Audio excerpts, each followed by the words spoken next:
Hello बच्चों, आज की कक्षा में आप सभी का बहुत स्वागत है। आज हम लोग वसंत भाग 3 के पाठ 5 चिट्ठियों की अनूठी दुनिया के भाषा अध्ययन के तीसरे प्रश्न को करेंगे। इसमें संधि बताई गई है, संधि के बारे में बताया गया है। तो सबसे पहले आइए जानते हैं संधि क्या है। संधि एक संस्कृत का शब्द है जिसका अर्थ है जोड़ या मेल। भाषा प्रयोग में जब दो शब्द एक दूसरे के नज़दीक आते हैं तो प्रथम शब्द का अंतिम ध्वनि और दूसरे शब्द की प्रथम ध्वनि दोनों एक दूसरे को प्रभावित करते हैं। ऐसे में परिवर्तन होता है, उन दोनों में जो परिवर्तन होता है उसे हम संधि कहते हैं। दोनों ध्वनियाँ मिलकर एक हो जाती हैं और एक विकार उत्पन्न होता है, परिवर्तन होता है, जिसे हम संधि कहते हैं। अब संधि में जैसे कि आपका विद्या और आलय, तो विद्या की प्रथम ध्वनि है आ और आलय की विद्या की अंतिम ध्वनि है आ। विद्या में या का आ और आलय की प्रथम ध्वनि है आ, यानी कि दोनों आ मिलकर के एक हो गए और इससे जो है परिवर्तन हुआ। आ हो गया। ये आ जो है वो दीर्घ है, तो इसीलिए इसका ये जो है इसे बोलेंगे, इसे कहते हैं संधि। अब हम देखते हैं संधि उसके कुल कितने भेद हैं। सबसे पहले संधि के 3 भेद हैं, ये जानेंगे। पहला है स्वर संधि, दूसरा है व्यंजन संधि और तीसरा है विसर्ग संधि। तो तीनों संधियों में सबसे पहला जो भेद है आपके प्रश्न में, ये स्वर संधि के भेदों के बारे में बताया गया है और पूछा गया है कि और कहा गया है कि इसमें कम से कम इस प्रकार के 10 उदाहरण अपने पाठ्य पुस्तक से, अपने पाठ्य जो ये है, जो अपना पाठ है उसमें से छांट कर लिखना है, खोज कर लिखना है। तो हम सबसे पहले आज स्वर संधि जानेंगे, ठीक है। स्वर संधि की परिभाषा क्या है, आइए देखते हैं। दो स्वरों के मेल से होने वाले परिवर्तन को स्वर संधि कहते हैं। दो स्वरों के मेल से होने वाले परिवर्तन को स्वर संधि कहते हैं। ये आपके पाठ का ही उदाहरण है, जैसे कि रवि और इंद्र। रवि और इंद्र, इसमें देखिए रवि में छोटी ई की मात्रा है, ये छोटी ई, और इंद्र का की पहली ध्वनि है ई, छोटी ई। ये दोनों छोटी ई मिल करके संधि हो गई है, मेल हो गया है, तो बन गया है बड़ी, ठीक है, बड़ी। और इससे ये प्रभावित हुआ है, बन गया यहाँ पे रविंद्र, ठीक है। तो आपने देखा कि दोनों छोटी मिलके ये दीर्घ हो गया है। ह्रस्व, दोनों ह्रस्व स्वर है, ई छोटी ह्रस्व ई, दोनों को मिला के दीर्घ ई बन गया है। तो इस तरह से आपके अ में भी विकार होगा, परिवर्तन होगा। दो अ या छोटा मतलब अ और आ मिला करके आ होगा, या आ मिला के आ होता है, या आ और अ मिला के भी आ होगा, और दो अ मिला के भी आ होगा, यानी दीर्घ। इस संधि का नाम ही है दीर्घ, इसीलिए सभी ह्रस्व दीर्घ जो भी स्वर हों इनको मिला करके दीर्घ स्वर में वह परिवर्तन हो जाता है। अब सबसे पहले हम जो है दीर्घ संधि के कुछ उदाहरण करेंगे। दीर्घ संधि में पाठ्य पुस्तक में है, जैसे कि आपके शब्द है विद्यालय। विद्यालय शब्द है, तो हम लोग करेंगे इसमें विद्या और प्लस आलय, विद्यालय। विद्यालय में ये 2 शब्द हैं, तो इसकी अंतिम ध्वनि है, इसमें आ है, य में आ है, आ ध्वनि है, और आलय का आ, दोनों मिलाएंगे और दोनों आ मिलकर के दीर्घ आ हो जाएगा। ठीक है। अब यहाँ पे इसका परिवर्तित रूप क्या हो गया? विद्यालय, विद्यालय। ठीक है। ये आपका जो है, आप देख रहे हैं यहाँ पे दोनों ही दीर्घ है, लेकिन दोनों दीर्घ को मिला के फिर दीर्घ ही होगा। ठीक है। तो दोनों दीर्घ मिला के भी दीर्घ होगा। यहाँ पे आप देख रहे हैं दोनों ह्रस्व है, ह्रस्व मिला के भी दीर्घ हो गया है। ठीक है। तो अन्य उदाहरण भी पाठ से पढ़ेंगे, पाठ से देखेंगे। अब आगे हम देखते हैं अन्य उदाहरण। अब आगे उदाहरण देखिए, जैसे पाठ्य पुस्तक पे मनी ऑर्डर शब्द आया है, तो मनी ऑर्डर को हिंदी में बोलते हैं धनादेश। धनादेश में भी दीर्घ संधि है, तो इसका मूल एक शब्द है धन और दूसरा शब्द है आदेश। धनादेश में इस न में अ है और आदेश में आ है, दोनों मिला करके दीर्घ आ हो गया। ये छोटा अ और ये आ, दीर्घ आ, दोनों आ मिला करके दीर्घ बन गया, आ बन गया। और इससे बना हुआ बदला हुआ रूप क्या हो गया? दोनों को जोड़ने के बाद धनादेश। ठीक है। अब अगला शब्द है इसमें दयानंद, दयानंद। तो दयानंद का ये विग्रह करते हैं, दया और आनंद, दया और आनंद। इसमें भी देखिए आ स्वर है और आनंद में आ स्वर है, दोनों मिलके दीर्घ आ हो गया। ठीक है। अब यहाँ पे शब्द बना दयानंद। ठीक है। अगला शब्द है इसमें परमात्मा, परमात्मा। यहाँ पे परम और आत्मा, परम और आत्मा। यहाँ परम में देखिए म में अ स्वर वर्ण है और आत्मा में आ स्वर वर्ण है, दोनों मिला के दीर्घ आ बन जा रहा है और परमात्मा जो है बन जाएगा परमात्मा। ठीक है, परमात्मा। अब अगला शब्द है हिमालय। हिमालय शब्द में विग्रह क्या करेंगे? हिम और आलय, हिम और आलय शब्द है हिमालय। अब हम अगला विग्रह, इसमें हिमालय में पहला शब्द क्या है? हिम। तो हिम का अंतिम वर्ण क्या है? म में अ है। म चूंकि व्यंजन वर्ण है, व्यंजन वर्ण में हमेशा एक न एक स्वर वर्ण अवश्य होता है। तो हिम में अ है और आलय में आ है, दोनों स्वर वर्ण मिला करके दीर्घ आ बन जाएगा। और फिर हमारा यहाँ पे क्या बनेगा? ही मा लय। ठीक है, ये हो गया हिमालय।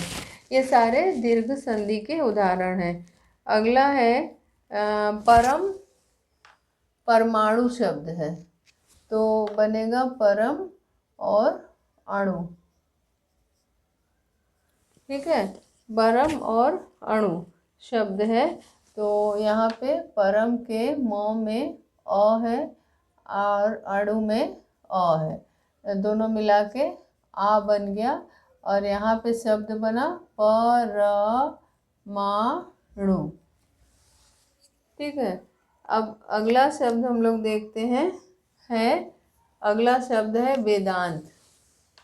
वेदांत शब्द में वेद प्लस अंत, वेद प्लस अंत।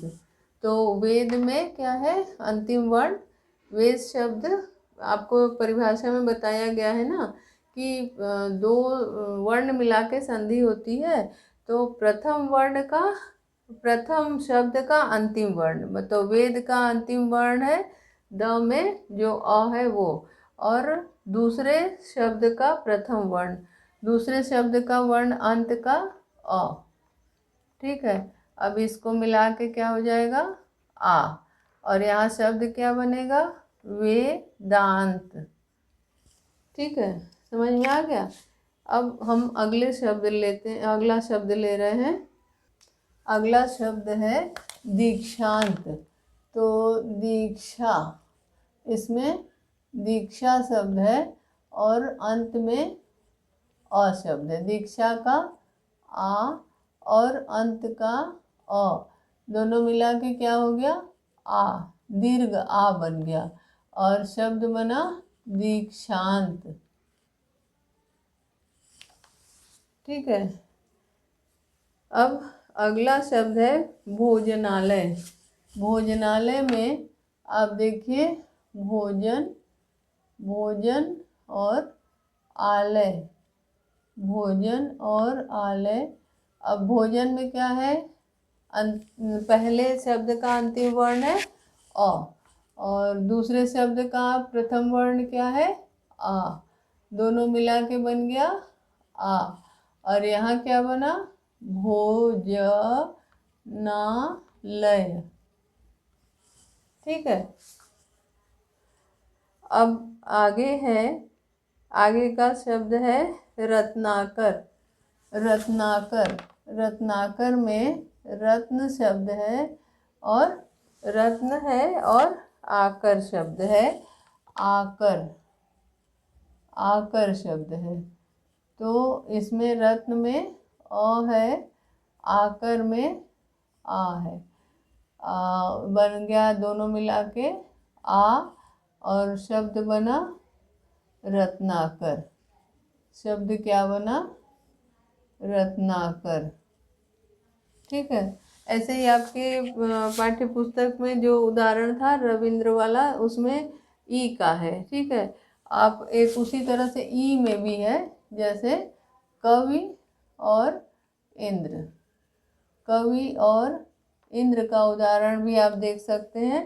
कवि में है छोटी और प्लस इंद्र में छोटी। प्रथम शब्द का अंतिम वर्ण और दूसरे शब्द का प्रथम वर्ण, तो ई और ई दोनों मिला के क्या बन गया बड़ी, बड़ी बन गया और शब्द क्या बना कविंद्र हो गया। ठीक है, समझ में आ रहा है। अब आप देखिए छोटी बड़ी मिला के किस प्रकार से बड़ी हो जा रहा है।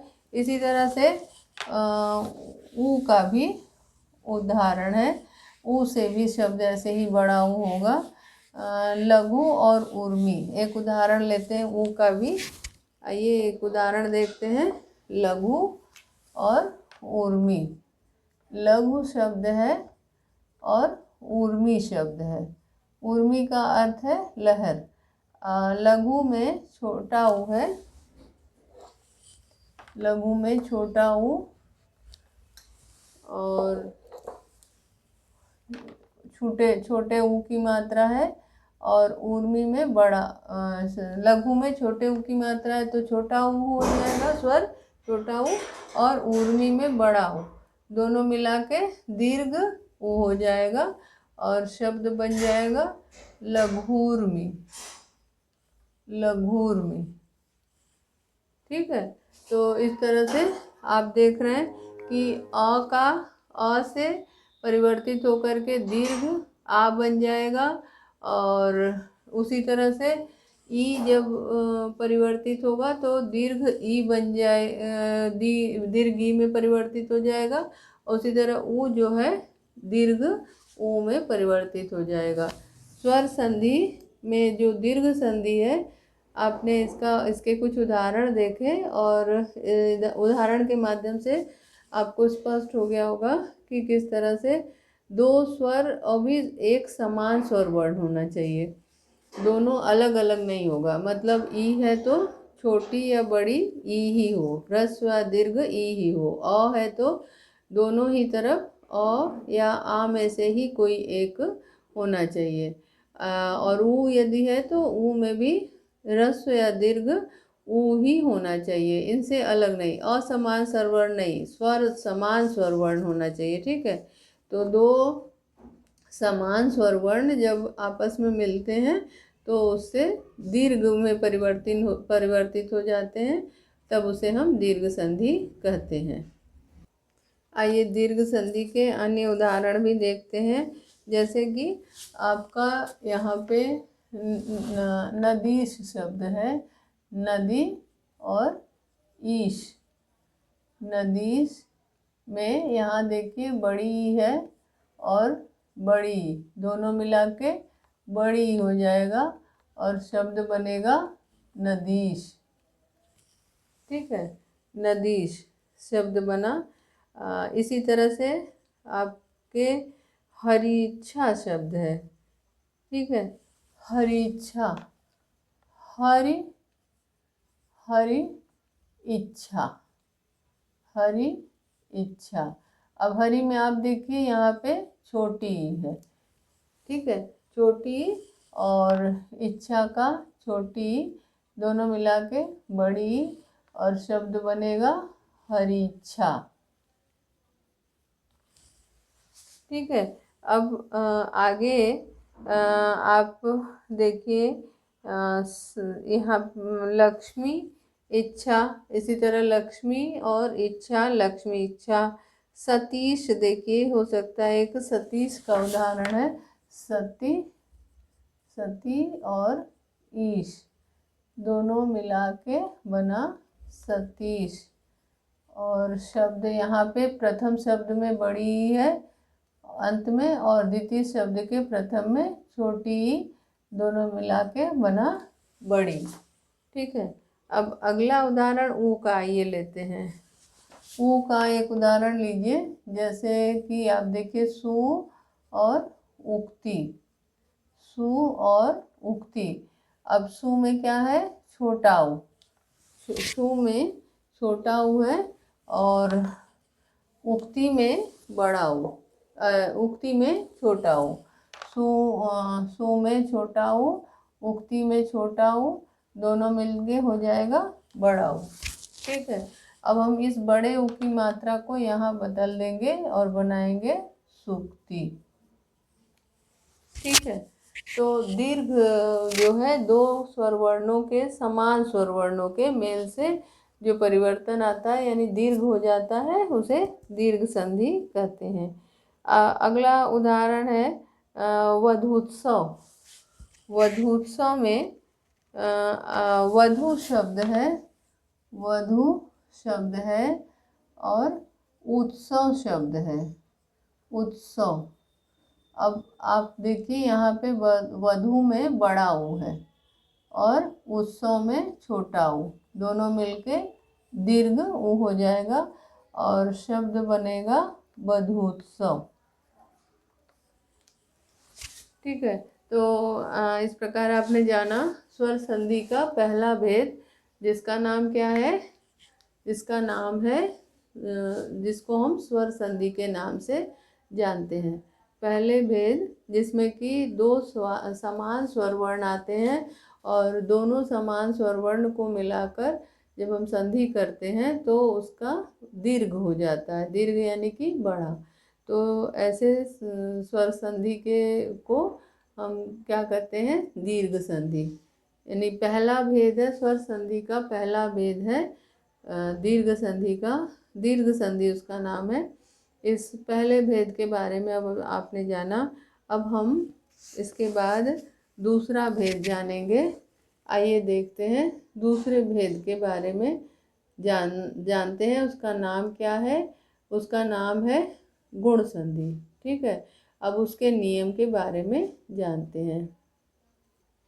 दीर्घ संधि का नियम क्या है, दीर्घ संधि में क्या है कि जब ह्रस्व अ और दीर्घ आ माने अ या आ के बाद कोई असमान स्वर यानी कि ई, ह्रस्व या दीर्घ ई, ह्रस्व या दीर्घ ऊ या री आए तो क्या होता है, दोनों मिला के जैसे कि ई या ई में से का क्या हो जाएगा, ए हो जाएगा, ए में परिवर्तित हो जाएगा।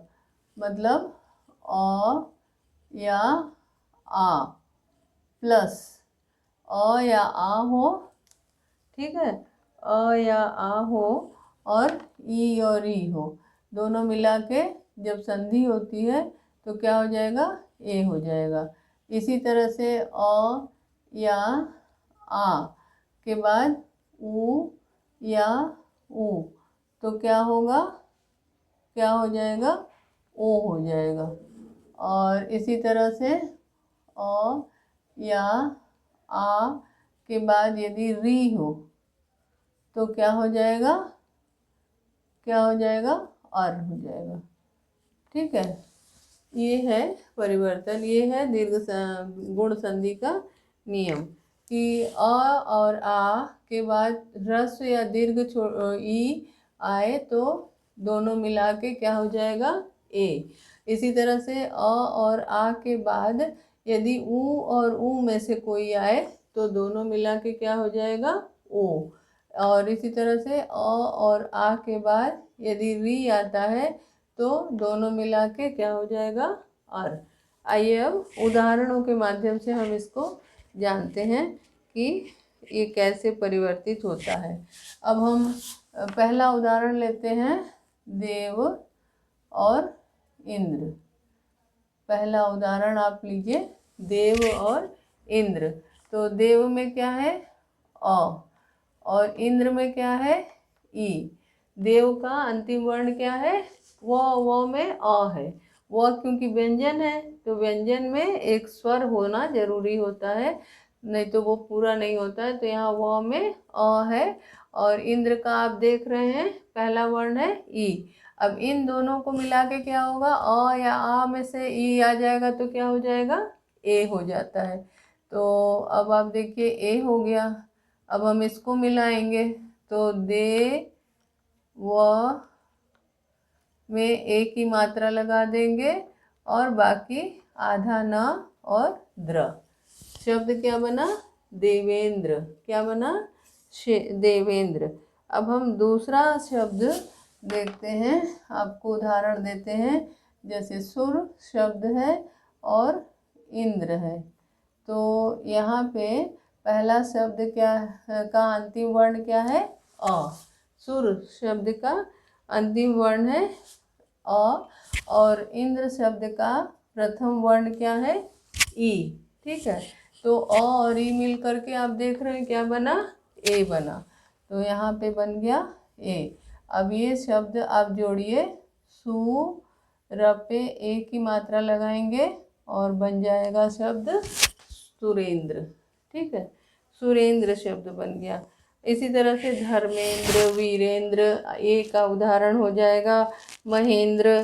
ठीक है, और उदाहरण आप देखिए, जैसे कि भारत और इंदु।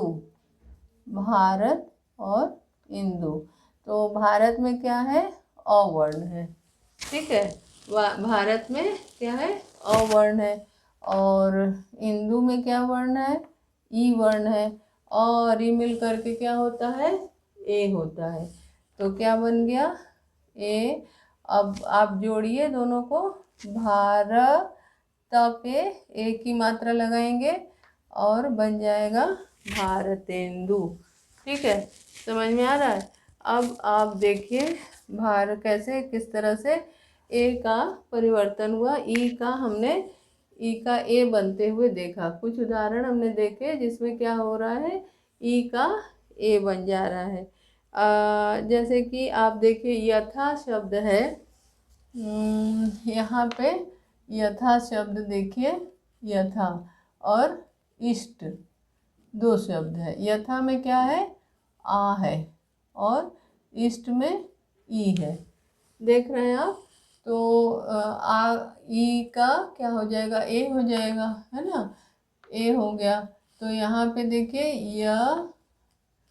यथा यथेष्ट हो जाएगा, यथेष्ट। ठीक है, बन जाएगा यथेष्ट। समझ में आ रहा है, ये यथेष्ट शब्द बना।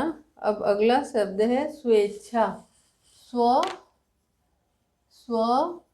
प्लस इच्छा, स्व प्लस इच्छा। स्व में क्या है, अ है, और इच्छा में क्या है, ई है। दोनों मिला के ए बना और शब्द बन गया स्वेच्छा। ठीक है, इस तरह से आपने देखा कि किस तरह से अ और ई मिलकर के ए बन जा रहा है। ठीक है, अब हम कुछ ओ का उदाहरण लेते हैं। इसके बाद हम ओ का उदाहरण ले रहे हैं। ओ का उदाहरण आइए देखते हैं कि ओ का उदाहरण कैसे ओ में परिवर्तित होता है। जैसे कि आप लीजिए उदाहरण, परोपकार शब्द है, तो पर प्लस उपकार, पर प्लस उपकार। यहाँ पे आप देखिए पर में क्या है, अ है, और उपकार में क्या है, ऊ है। ठीक है, अ और ऊ। यहाँ देखिए अ और ऊ दोनों मिला के क्या बना, ओ। क्या बना, ओ बना। तो अब आप इसमें ओ कर दीजिए और पर और उपकार बन जाएगा परोपकार। देख रहे हैं, पर और उपकार, ऊ का ओ बन गया। तो यहाँ पे हमने र में ओ की मात्रा लगा दिया और फिर बाकी बचा हुआ प का र हमने जोड़ दिया। अगला उदाहरण आप लीजिए महोत्सव का। जैसे कि आप महा और उत्सव शब्द है। ठीक है, तो महोत्सव में क्या है, आ है, और उत्सव में क्या है, ऊ है। ठीक है, आ और ऊ मिलकर के क्या बना, ओ। ठीक है, अब आ और ऊ मिलके ओ बन गया। अब इसको जोड़ते हैं, आइए देखें कैसे जुड़ता है। महा में ओ की मात्रा हमने लगा दिया और ये ऊ हटा देंगे, फिर बाकी बचा आधा त, फिर स और व। ठीक है, शब्द क्या बना, महोत्सव। अगला उदाहरण है सर्वोदय। सर्वोदय शब्द है, सर्व और उदय शब्द है। अब पहले सर्व में क्या है, पहला शब्द है सर्व में अंतिम वर्ण क्या है, अ, और दूसरे शब्द का प्रथम वर्ण क्या है, उ। अ और उ, अ और उ मिला के क्या बना, ओ। ओ बन गया। अब हम सर्व उदय में देखिए क्या करेंगे, सर्व हम लिख रहे हैं, फिर ओ की मात्रा लगा देते हैं। ठीक है, ओ की मात्रा लगा देते हैं, बाकी बचा द और य। इसको यहाँ पे जोड़ दे रहे हैं, तो शब्द क्या बन गया, सर्वोदय। ठीक है, सर्वोदय शब्द बन गया। अब हम थोड़ा सा अर का उदाहरण लेते हैं। अर का उदाहरण अभी लेते हैं, इसके बाद कि कैसे अर बनता है। अर में जैसे महा, महा और ऋषि, महा और ऋषि शब्द है, तो आ बना, आ रहा, और री शब्द है, तो आ और री मिलकर के क्या बना, अर। तो शब्द अर बन गया। अब इसको हम जोड़ेंगे तो क्या होगा, म, ह और शी, महर्षि। ठीक है, ऐसे ही हम अगला उदाहरण लेते हैं राजर्षि का। राजर्षि, राज और ऋषि, राज और ऋषि। तो इसमें बन जाएगा, राज में क्या है, अ है, और ऋषि का री, दोनों मिला के अर बना, और शब्द क्या बना, राजर्षि। ठीक है, ये बन गया राजर्षि शब्द। अब एक और उदाहरण है, यहाँ पे देखिए देवर्षि का। देव और ऋषि, देव और ऋषि शब्द है। देव में क्या है, अ वर्ण है, और ऋषि में क्या है, री वर्ण है। तो यहाँ पे बन जाएगा अर और ये शब्द क्या बना, देवर्षि। ठीक है। अब आज आपने जाना गुण संधि और कौन सी संधि आपने जाना, एक दीर्घ संधि आपने जाना और एक गुण संधि जाना। ठीक है। अब दीर्घ संधि में, स्वर संधि में दोनों समान वर्ण आते हैं, दोनों एक शब्द के अंतिम में जो वर्ण आता है दूसरे शब्द का प्रथम वर्ण भी से उसी तरह होना चाहिए। मतलब अ है तो दूसरे में भी अ या आ में से कोई हो, ई है तो ई या ई में से कोई हो, और प्रथम वर्ण में यदि ऊ है, प्रथम शब्द में यदि अंतिम वर्ण ऊ है तो अगले शब्द में, मतलब दूसरे शब्द का प्रथम वर्ण भी ऊ या छोटा ऊ या बड़ा ऊ होना चाहिए। तो ऐसे जोड़ के समान स्वर वर्ण आता है तो उसमें एक जैसा जो परिवर्तन, उसमें दीर्घ हो जाता है, उसे दीर्घ संधि कहते हैं। और आपने दूसरी संधि सीखी गुण संधि। गुण संधि में दो असमान स्वर वर्ण का मेल होता है। आ के बाद ई आए तो ए हो जाता है, आ के बाद ऊ में से कोई आए तो ओ हो जाता है, और आ के बाद यदि री आए तो अर हो जाता है। तो आज बस इतना ही, शेष अगली कक्षा में पढ़ेंगे। धन्यवाद।